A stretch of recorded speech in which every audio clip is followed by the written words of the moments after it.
The best prank I've ever pulled is one that I'm not allowed to tell you about, probably for about a decade, when the news will break all across Wales. However, we've done some pretty good pranks since I got here. We pranked the previous Vice-Chancellor's car a little, which I think we can talk about now because he's gone. We sort of put a skull under his windscreen wiper and some bones all over his car and around the car and on the wheel arches and under the wheels, like a sort of cult sort of threat. Though of course it was all meant in good humour, so and I believe he took it that way.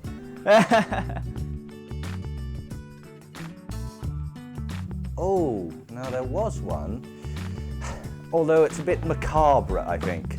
A friend of mine we were on holiday and a friend of mine left his car unlocked. And I happened to find a dead crow, okay? And I don't know quite how the logic went with this one, but we got this dead crow and we kind of propped it up because of course rigor mortis had set in, and we propped it up in the back of his car where the rear view mirror could just see it. Oh, he noticed. The noise was quite impressive.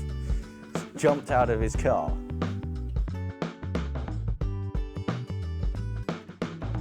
One of the best pranks me and my friends pull quite regularly is a game of Drinker's Buckaroo.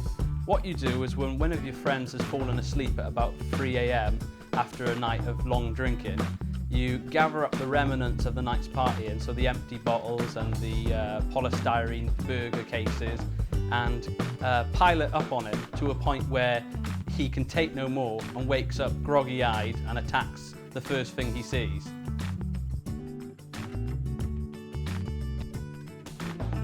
I ended up drinking several litres of this frog juice and suddenly found myself needing to go.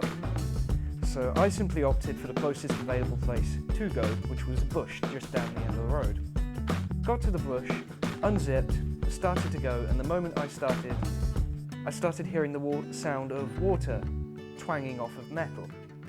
Eventually I finished, zipped up, wandered round the bush, only to find out that it was an inch thick because of the chicken wire in the middle, and I'd accidentally peed all over the driver's side door handle of one of my best mate's cars.